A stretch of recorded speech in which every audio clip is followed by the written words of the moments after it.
Libya سے روانہ ہونے والی بدقسمت کشتی یونان میں حادثے کا شکار ہو گئی۔ ایک پاکستانی سمیت 5 افراد جاں بحق ہو گئے۔ 47 پاکستانیوں کی نشاندہی کر کے انہیں ریسکیو کر لیا گیا ہے۔ ترجمان دفتر خارجہ نے واضح کیا ہے کہ دیگر جاں بحق اور لاپتہ شہریوں سے متعلق تاحال کچھ تصدیق نہیں کر سکتے۔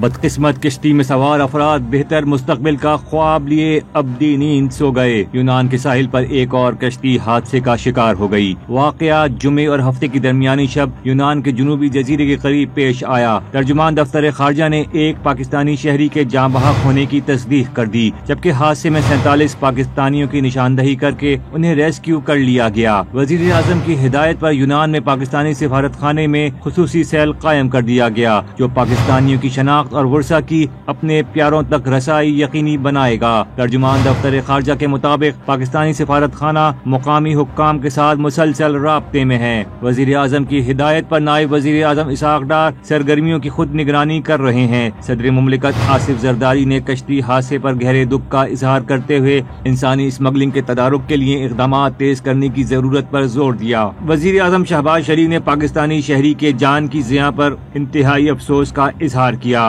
وزیر اعظم نے انسانی اسمگلنگ کو ایک اندھوناک جرم قرار دیتے ہوئے ایسے واقعات کے تدارک کے لیے ٹھوس اقدامات اٹھانے کا حکم دے دیا۔ وزیر اعظم نے وزیر داخلہ محسن نقوی کو جلد از جلد واقعے کی انکوائری رپورٹ پیش کرنے کی ہدایت کرتے ہوئے کہا کہ ایسے افراد کی شناخت کی جائے اور ان کو سخت سزائیں دی جائیں تاکہ وہ ایسے فعل کو نہ دہرائیں۔ واضح کیا کہ انسانی اسمگلر ایک ایسا ظالم مافیا ہے جو غریب عوام کو جھوٹے اور سنہرے خواب دکھا کر ان سے رقم بٹورتا ہے۔ اس سے قبل وفاقی وزیر داخلہ محسن نقوی نے کشتی حادثے میں پاکستانیوں کی اموات پر افسوس کا اظہار کرتے ہوئے واقعے کی تحقیقات کا حکم دیا تھا۔ وزیر داخلہ نے ایڈیشنل سیکرٹری داخلہ کی سربراہی میں کمیٹی تشکیل دے دی، جو کشتی حادثے کی تحقیقات کر کے 5 روز میں رپورٹ وزیر داخلہ کو پیش کرے گی۔